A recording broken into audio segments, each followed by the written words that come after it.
think we're in business.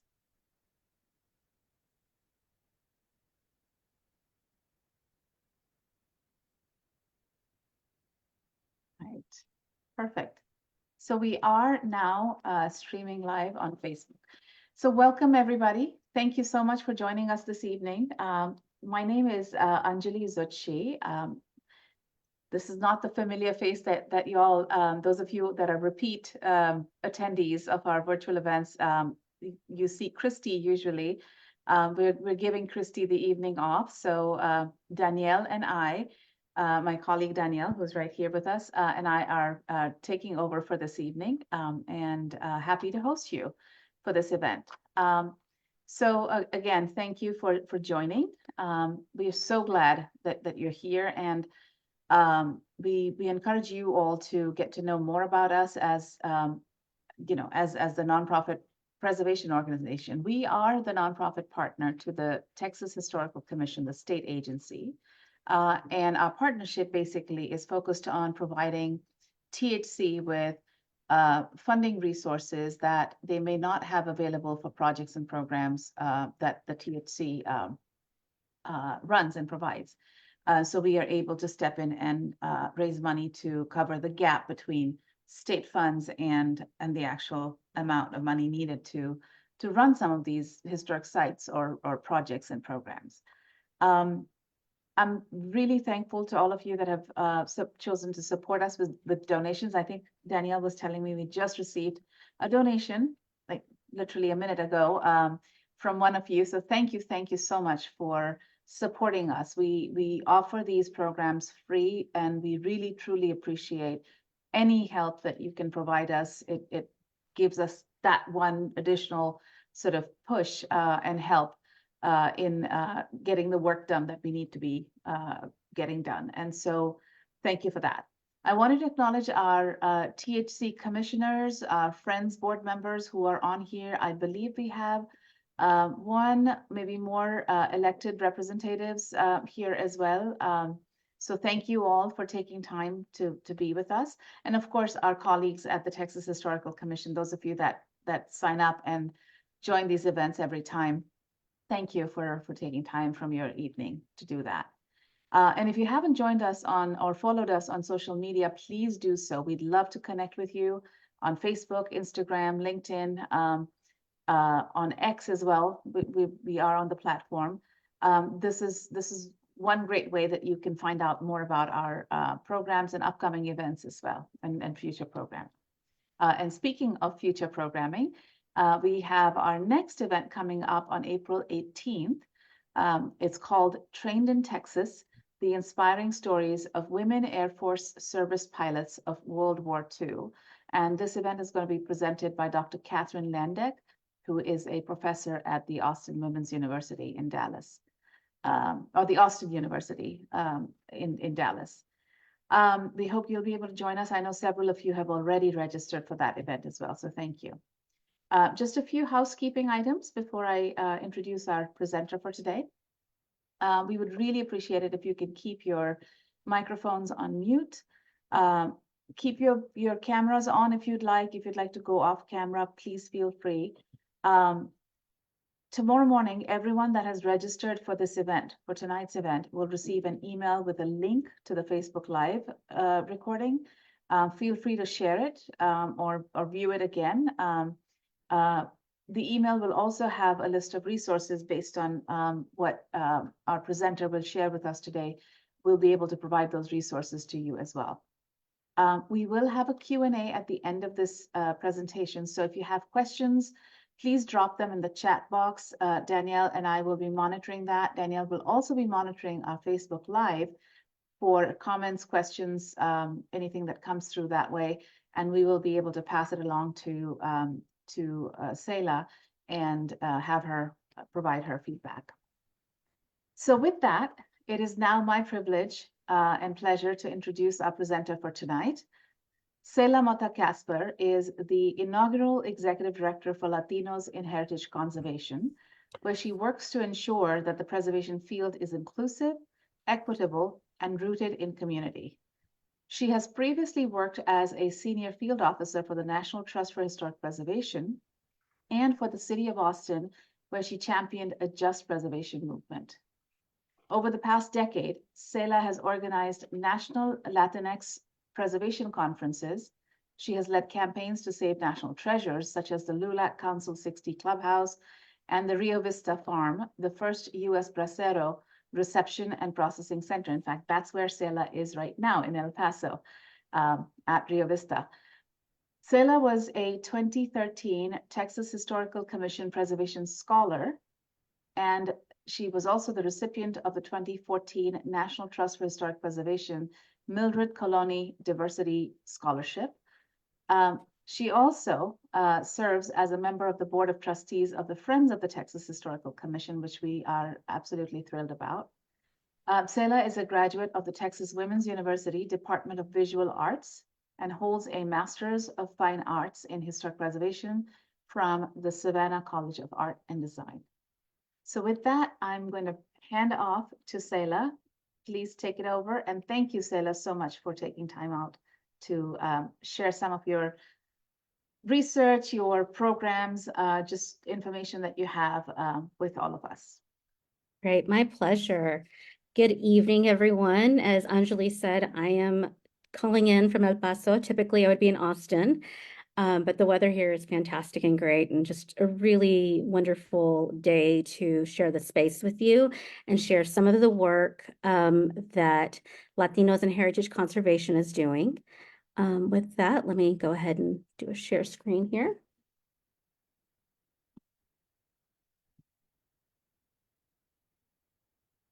Okay, so today we are going to share some information on a very exciting project called the Abuelas Project, Latinx Route 66. So I'm going to share that, but before I'd like to share a little bit more context with you, share who Latinos and Heritage Conservation is, and share more about the larger Abuelas Project before we get into the really exciting part. And y'all let me know if I'm close to time. Okay. So Latinos and Heritage Conservation, we were founded in 2014, and we were really born out of a space where all of us, being practitioners within historic preservation at the local, state, and federal level, looked around rooms and realized that there weren't many of us in the room. There were not many Latinos, Latinxes in there, or people of color. We also realized that our history just was significantly underrepresented. So with that, we became a very grassroots organization and started coming together. We officially became a national nonprofit 2 years ago, which is so exciting to go from a very hardworking board to having staff. And I then transitioned to executive director, and I'm able to do this work along with my amazing team throughout the country. Our vision statement is a just world that values Latinx heritage, people, and places. So before we get started, I would love if you could just in the chat, let me know your favorite historic Latino, Latinx, Hispanic landmark, places, or site in Texas. I won't be able to see them now, but I look forward to seeing them later. So I would love to see what your favorite one is, either here in Texas, it can be something locally next to you, or a place that you've only visited one time, or one in the United States. That would be fantastic. Look forward to seeing your responses. So early on in my career, I started doing a lot of research around Latinx heritage within the United States, and especially in the realm of historic preservation. And what I found through my study is that out of nearly 84,000 National Register sites listed during this time, under 100 were associated with Latinx heritage. And the jarring thing about that is that, we're the largest national cultural and ethnic group and have been longstanding here since before. And, this was really reflective of something that needed to change and something that needed to really be championed. And that really is at the root cause of what Latinos and Heritage Conservation does. We're here to amplify, we're here to champion, we're here to help save Latinx heritage sites. And I'll be sharing a little bit more with you about that. So historic preservation needs to include Latinx stories, and there's been such wonderful movements throughout the field of historic preservation. And I think really about 10 years ago, there's been an awakening that's really began to come into fruition, and organizations are starting to put resources behind underrepresented histories. And there's a lot of wonderful things happening throughout the state and also throughout the country. And this is one that we are very excited to share with you. And that's the Abuelas Project. The Abuelas Project is one of 3 major campaigns that that Latinos and Heritage Conservation is taking on. It was a project, Abuelas, if you're not sure, means grandmother in Spanish, and the Abuelas Project pays homage to our grandmothers, to the cultural bearers, the individuals that have carried our stories from one generation to the next. And we called it the Abuelas Project because we wanted it to be a space that reflected our culture, that reflected the way that we shared our own history, that we learned our own history. And typically that was around the kitchen table. It was, through your aunt, through your grandmother, through your great aunt, and always through just rich storytelling. So the Abuelas Project came into existence back in about 2020. We started off with this, and early on in the work, we started working with a GIS specialist, and we had a few of our committees at the time that were coming together and beginning to think about, we know there's a need out there. We know that listed in the National Register, there's only under 0.08% of sites listed in the National Register are associated with Latinx heritage. So what can we do about it? We know there's a need. We know that something needs to be done. So we decided to create our own registry, and we call this the People's Registry. And that's the Abuelas Project. So the Abuelas Project really is a space where individuals like myself, or like you all, can go in and share the stories, share the sites that are most important to you or your communities.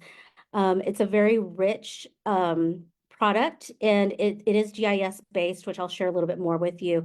But just overall, the concept of this is that it's a space that we then can curate and be able to share our own sites and stories that are important to community.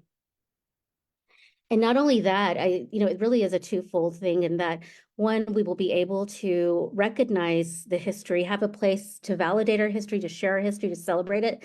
But then on the other side of it, practitioners in the field like myself or my allies can then use the Abuelas Project to begin to see what places and spaces are most important to individuals in your community. So this says celebrating nuestra historia, which means celebrating our own history. And as I shared, it really pays homage to the culture bearers in our communities. And while there is a lot of technology behind it, you will see that it is very much rooted in culture and in story. So the process of the Abuelas Project, as I mentioned, started a few years ago. We began to work, and we started out with a strategic plan, and we realized that there was so much that could be done that we needed to scale it down. So we ended up deciding to do a pilot project, and that pilot project was actually in Texas. So lucky for me that it was my home state and your state. And so we did a Texas pilot to begin to get a feel for what Abuelas could be. And through the work of wonderful and incredible, smart and genius fellows and staff, we were able to get this off the ground really in the last year and a half. Which is kind of crazy if you've ever done anything like this. But we're sleeping now because it has launched. So that is the process, the Abuelas Project. I will share the link whenever I'm done talking. But it tells stories about sites in Texas, like preserving the legacy of Mexican migrant farm workers. And that one really focuses on the farm worker and also bracero sites. The story humanizes the individuals that are there growing our food and, the fresh food to table saying, and shows individuals and gives their own oral histories through this. And another one that we're doing is preserving Mexican cemeteries. There are so many abandoned cemeteries here in Texas, and one of our major campaigns is to help save them and just bring more awareness to them.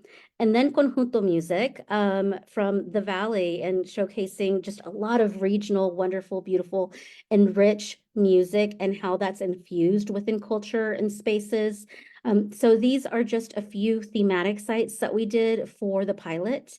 And it was really just to be able to share with individuals like this what Abuelas could be. So with Abuelas, one of the things that we decided to do along with the thematic approach is to begin to think through how we are going to scale this. It's such a big task and it will be crowdsourced. We'll be going from community to community, and we've been doing workshops throughout, Texas and beyond. But we decided to do two things. One, we're going to scale our reach by doing the borderlands, so from Texas to California, and begin to unearth a lot of those stories and histories from community. And the other the thematic work that we're doing is Abuelas Route 66. So that's exactly why I'm here to share this with you. We are so excited about this.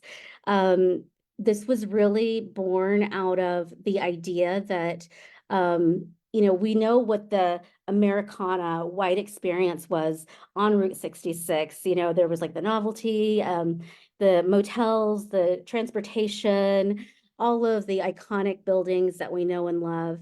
And then years ago, there was a lot of unearthing of tremendous and wonderful rich history around the Green Book and recognizing what that travel experience was like. So through the Abuelas Project and Route 66, the biggest question that we have is, what is the Latinx experience on or along Route 66? And we're going to look at this historically. We're going to look at this through contemporary eyes and see how things have shifted. We will be on the road, as you see here, May 20th through June 6th. We will have 4 fellows and 4 staff begin in Amarillo and finish up in California. Currently, we are doing research and beginning to do a lot of the baseline work, which you all are going to get the first sneak peek because it's not live yet. So I'm really excited to share that with you. There's going to be 8 stops, and at each stop, we will be meeting with community members and begin to do oral histories and videos and photography that will then enhance Abuelas. And we will take their information and whatever they choose to share with us. A lot of times people will allow us to scan their photos, recipes, and we'll be including that within the Abuelas Project as we begin to pull that out. But the biggest thing on the Route 66 is that we recognize the fact that perhaps our experience wasn't exactly on the route, but it could be adjacent to the route. It could be alongside of the route. It could be on the other side of the route. So we are using the Route 66 as a general roadmap, but we understand that through redlining that there's going to be a lot of spaces that have shifted or that tell the story of Latinx communities in a different place, a different space, a different road. So we already did that. So I want to share a few things with you. And these are, again, just a few. So we are very much focusing on women entrepreneurship and thinking through how it is that women have, been just legacy and big caretakers within our communities. The one thing that we know in historic Mexican communities is that women have always been at the forefront of business, and we want to uncover that.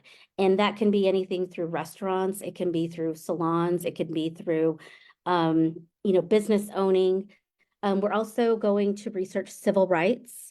And as I mentioned, travel and leisure, murals along Route 66, spaces along with redlining, voces or voice, rituals, and then vamos a bailar, let's dance, sites of Latinx celebration. And with the voices, that one, we're very excited to begin to see spaces where Latina women would actually come together. And what we say, give a little chisme, which is a little gossip, or where the conversations went, where the real conversations were happening. So it could have been in a church around a baptism. It could be in a salon, a nail salon, a hair salon. It could be on a front porch in a historic park. And we want to know where those spaces are. And here we go. So we will begin the route, which we're so excited about at the end of May, in Texas, and we will be in Amarillo. And so we've already started to build out the story map of Route 66 in Amarillo, and I'm really excited to share this with you. But in case you weren't familiar, Route 66 is a large road, and it spans 2,400 miles from Chicago, Illinois, Santa Monica, California, and represents the rich and cultural heritage and diversity of the United States. So we're very excited about this. We'll begin through Amarillo to California, and then we will then take Amarillo to Chicago in a different phase of this. And here is a map that we've created. Again, this is the voices or voices, really showing that visually here, that population, exactly where the Latinx, Latino communities live today. And so we're going to look at this today, and then we're also going to look at it historically. What did that look like? And where was there a growth? Where is there a decline? And so that is going to help guide us into the types of spaces and places that we end up researching and highlighting. One of the places in Amarillo is called El Barrio, and this was established in 1889. And what we found was that a lot of this was formed and came about because of industry, and that's the railroad. And so you can see, I think it's this one. Yes, you'll see here where you have like the neighborhood and the railroad tracks. And so this community grew alongside of where their jobs were. And so here, we're really excited to go there. There's a little bit more that I'll share with you, but the Barrio neighborhood is now a historic district.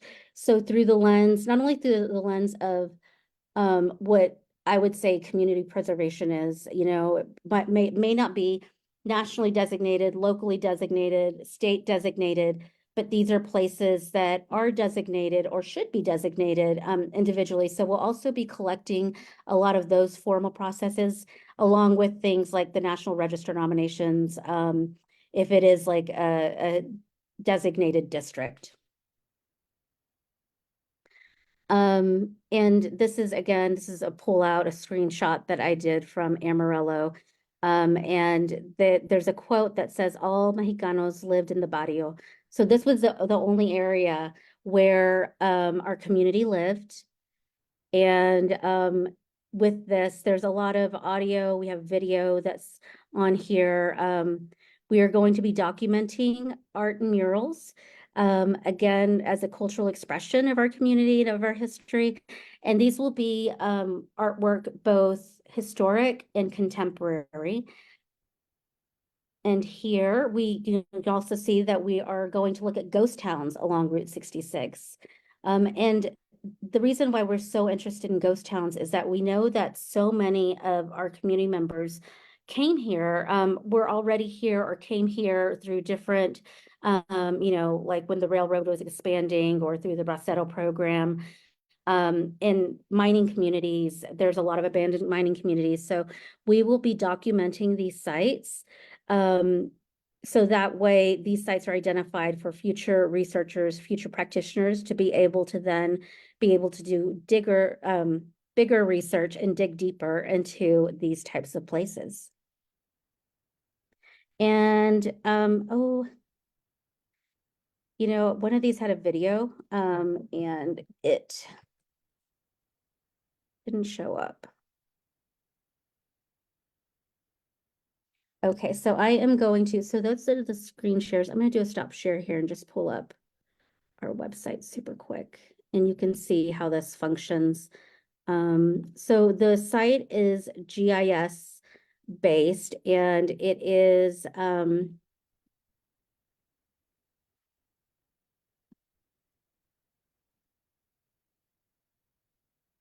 So it's not published yet, but it's a little sneak peek so you can see exactly what it looks like. This is just one of the story maps that one of our brilliant fellows, Mel Escobar, has put together. We also have two other fellows that are going to be joining this and cover some of the themes that I mentioned. So because we're in Texas, I wanted to showcase this one. And so you'll see here, it's very rich with, there will be audio with oral histories, with quotes, with photographs here. And what we're really trying to share here is what life was like along the route for our community. And so here, we're recognizing the fact that most Hispanics or Latinos were concentrated in Hartley, Oldham, and Deaf Smith counties. And so the beautiful thing about story maps is that it's very visual and it seamlessly transitions from one to the other. And so here we're highlighting the Santa Fe Railroad in Amarillo because that tells the story of migration patterns and living patterns. Here's the ghost towns. And if you click on these, there you go. So here's a ghost town. So it gives information on location. And then it talks about exactly what it is, what town it's in, what year it was founded. This one was founded in 1896. And it will also include like other information, including photos. That one doesn't have a photo. Let's try another one. Here we go. So including photos.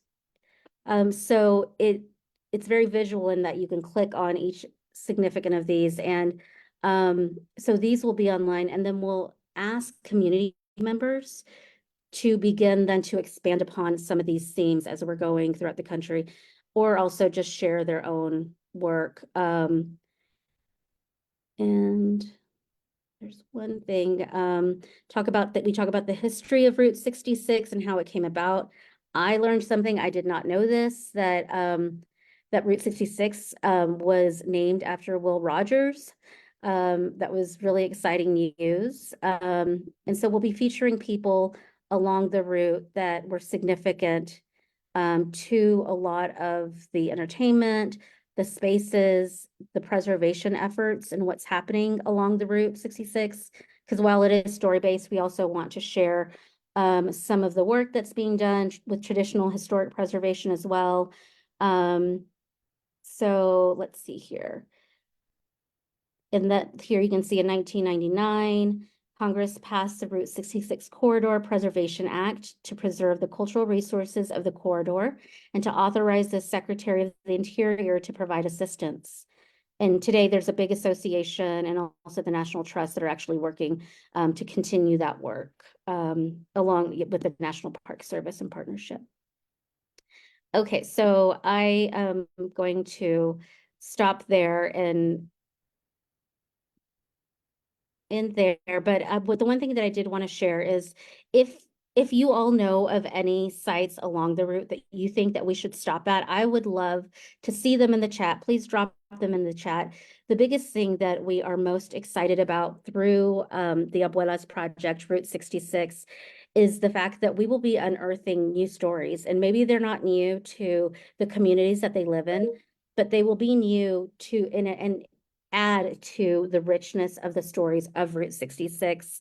And we've already been speaking with a lot of individuals and talking to them and seeing how it is that these businesses have continued on through legacy business. They've become multi-generational businesses that have been handed down from one individual to their children, to grandchildren, and now some great grandchildren are even working within these places of business. And so we'll be sharing this, and through the lens of historic preservation, we will be doing the documentation of these sites. Again, both sites that are formally listed within registries, but then also those that are community-based, again, to build out the People's Registry to help share these sites. And once this concludes on Route 66, we will be partnering with the National Trust. They have been a great sponsor of this project. And it will all culminate in August and come together where we will have a short documentary of the entire, it'll be like a 10 or 15-minute documentary that we will share at our conference in August in San Diego, to showcase all of the wonderful oral histories and the experiences that our fellows had. They are so excited to go on the road. They're already planning their song list. So we're very excited, and all of the stops. So also, if there's a stop or a place that we have to eat at, please let us know. We are big foodies. So I am going to stop there, and I apologize that video wasn't working, but I will stop there and pass it over to Anjali, and then happy to answer any questions or hear any feedback on the initial sneak peek of Latinx Route 66. Thank you, Sehila. That's exciting because we've heard you talk about this project for a while, and to see it all come together is pretty amazing, and it's visually so engaging. It's really incredible. So I'm looking forward to the launch and being able to go through it. Since you talked about food, I'm going to start from the bottom with one comment, and then I'll go back right to the top. This is from Leslie Wolfenden, our Historic Survey Resources Coordinator at the Texas Historical Commission. She says Dr. T. Lindsay Baker's new book called Eating Up Route 66 talks about restaurants and cafes along Route 66 and does a good job of including non-white businesses, Black, Hispanic, Asian, etc. So there you have it. Thank you, Leslie. I'm copying this. Go buy the book. I will. All right, so I'm going to start from the top and go through comments and questions. So Jessie Esparza sends greetings. Thank you, Jessie, for joining us. So you asked the question of folks about their favorite Latinx historic site. And so I'm going to read a few names. Concepcion Mission in San Antonio. That's from Deborah. Let's see. Yep, Mission Concepcion. Casa Navarro was mine. Selena Memorial. That's from Emily. I apologize if I mispronounce some of these. Carrizo Come Crudo, Indigenous Lands in Deep South Texas, in the Rio Grande Valley. This is from Asili. Alice says she loves visiting the mission churches, especially in San Antonio. Angelica is here, and she says the one in El Paso that we work with is, and Angelica is with the National Park Service. The one that they work with in El Paso is the Abara House, Onate Crossing site on the border.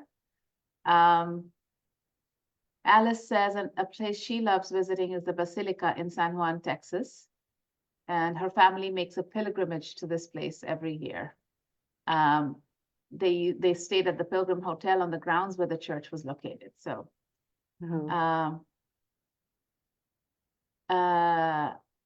and then De La Fuente VE, that's the name that's showing up. Says Aztec Stone Calendar in El Paso, also Mission Trail, San Elizario. Oh, okay. I've not visited that Aztec Stone yet, but I will while I'm here. Seth, thank you for your recommendation about the International Leadership of Texas. We'll definitely take a look at that. Jesse says, I like visiting the San Felipe Memorial Middle School in Del Rio, which was once a high school for the former SFISD, San Felipe ISD, I'm guessing, the only school district organized by Mexican Americans in Texas during the Jim Crow era. And then, of course, Leslie's comment about T. Lindsay Baker's book. Cynthia says at Barela Center in Albuquerque. Oh, thank you. NYA project with local LULAC there. So I'm not sure what NYA stands for.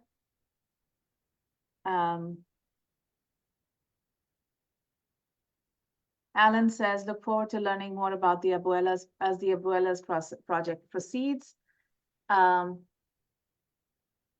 you did not register for this meeting. But yes, we'll make sure we add your email address to the list to send out the email tomorrow. I'm going to make a note of that. MW says it would be beneficial to check out the Catholic churches along the route, which could have rich histories too on this topic. And Angelica, thank you for the link to the Ibarra House. Leslie, thank you. National Youth Administration, a New Deal program. And then Cynthia says, Depression era federal funds used by LULAC, National Youth Agency. Thank you. Appreciate that clarification. Marcelo says, San Benito, Texas, birthplace of conjunto music. Yes. All right. Well, if you all have any questions, please drop them in the chat. In the meantime, Sehila, what is the timeline for the project? And can you speak a little bit about the timeline of the implementation of the project, but also when is the site going to be public? So the Abuela site is public now, which I'm very excited to share. So the Texas stories that I shared with you are already there, and I will drop a link or ask one of my wonderful colleagues, Renee, to drop the link in the chat. And so that's already live. It launched in January, and it's been incredible. We're getting so many submissions that are coming through.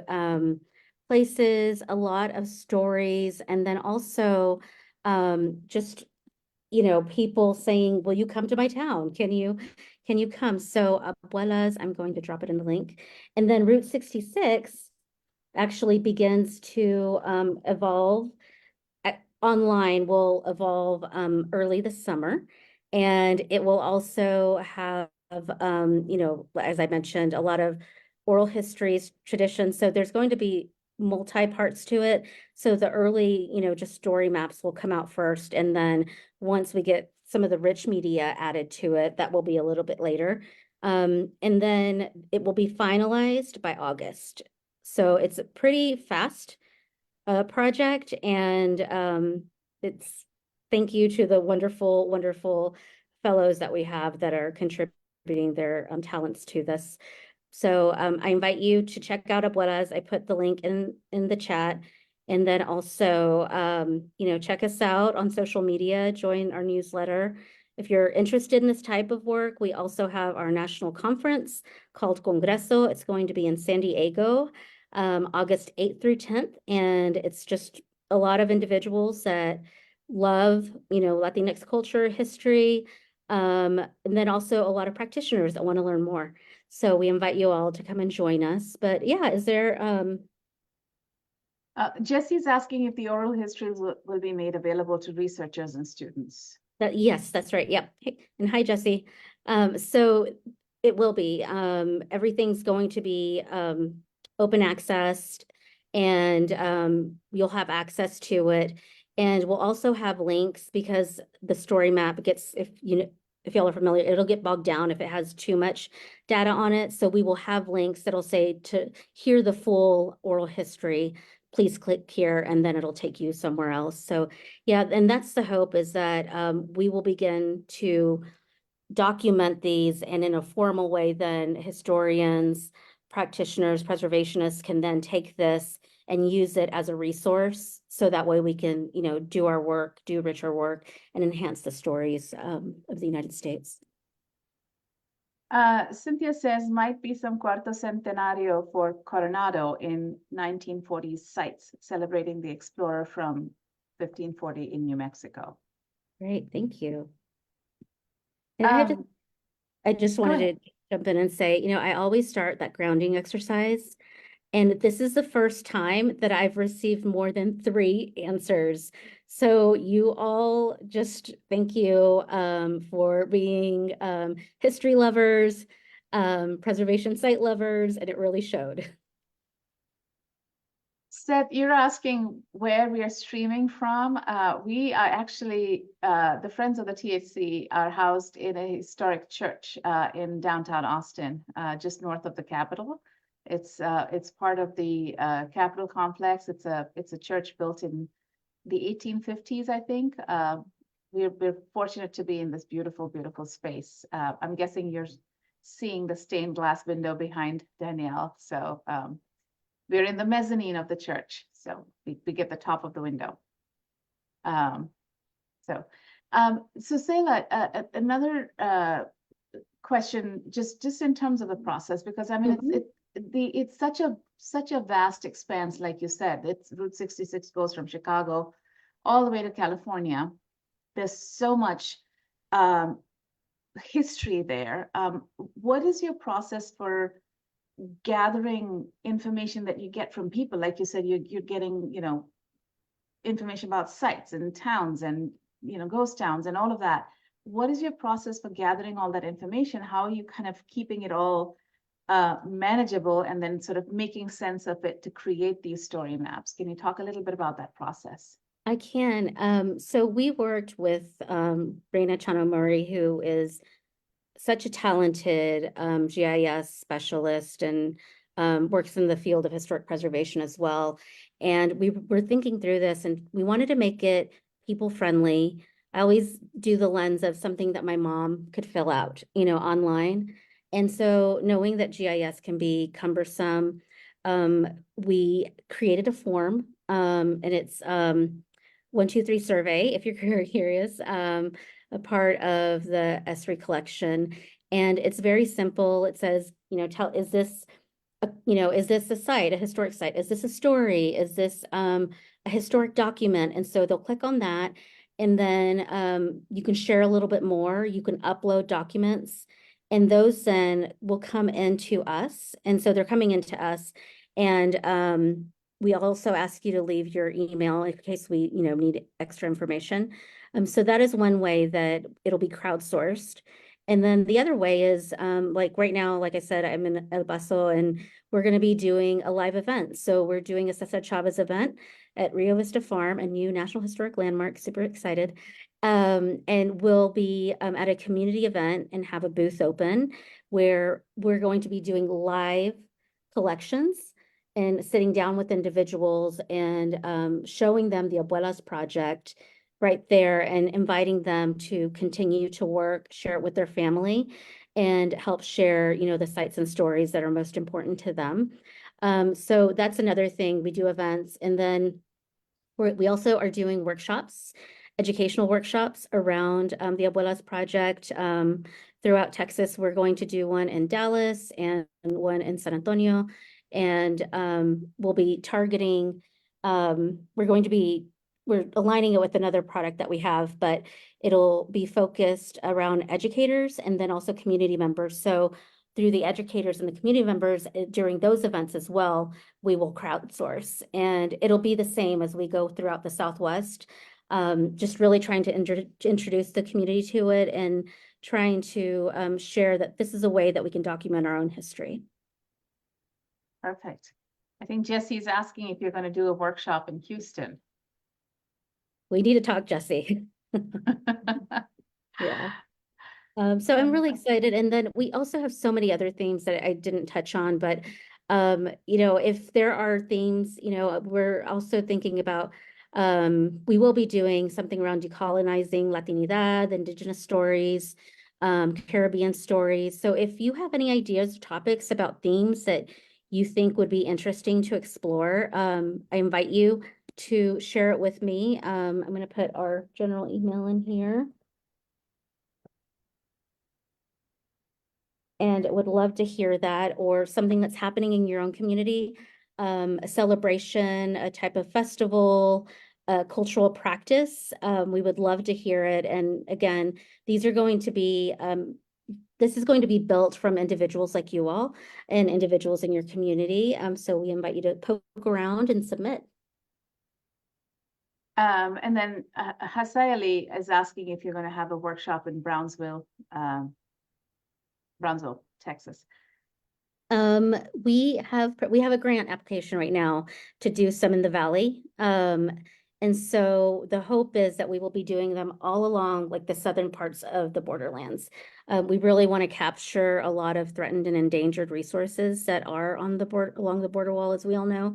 And so we are really hoping to begin to go through there to collect these stories, and Brownsville is on our list of one of the places. So if you are if you are at all, there and know if there's any individuals that could benefit from this now, we have documentation and we have already lesson plans out there. So feel free to shoot me an email and we can send that your way. And could you share again where you are in El Paso? Where's the event in El Oh, Paso? yes. Yeah, absolutely. So the event is going to be on Sunday in Socorro. And it is going to, Renee, would you mind dropping a link to the Eventbrite? Thank you. And so it's going to be in Socorro at Bulldog Park, I think it's called. And there's going to be a fun run. There's going to be a lot of different things happening. So we will be there and on Saturday, beginning at 8, and I think the event ends about 11 or so. So if you're in the area, please come. We're all here in El Paso right now and really getting excited and putting a lot of stuff together. We put together little bracero backpacks for the children to teach them about, cultivating food, growing it. And there we have watering cans, seeds, a little shovel, so that they can then begin to understand how food is grown and what, our farm workers do for our communities. So yep, totally invite you. And thank you, Renee, for dropping that in the chat. Thank you, Renee. Seth asks if there's a workshop in Fort Worth. I think you mentioned there's one in Dallas, right? There will be one in Dallas, yeah. Do you have a timeline for that? It's going to be actually very soon, in June. Okay.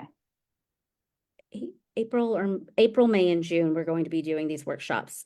And so the way that you can find out about them is to sign up for our newsletter. We send out information via our newsletter. That's typically where we send out most information. And sometimes, most of the time social media, but newsletter for sure. And they can sign up on your website. That's right. Yeah. If you go to our website on the homepage, at the very bottom is the subscribe to our newsletter. Perfect. So I had another question for you, which may not relate to the Abuelas Project, but years ago when the VOCES oral history project started at UT, it was focused on World War II veterans, Hispanic World War II veterans, and their oral histories, and just sort of documenting their stories and sort of making them more public, which was something that had not happened before. I know that this Oral History Center now has expanded way beyond that initial project. Are you working with them at all on any part of this?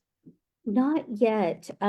We have just been working on it internally, and you're like the third person that's recommended that, and we have used it as a resource just to go through. They have tremendous oral histories.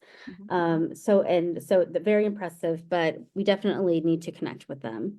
Well, one of our new board members, your colleague on the board, Christine Navarro Sanchez, Navarro Micheleni, actually, is the associate director of the center. So, okay, we'll connect. There you have it. There you have it. Wonderful.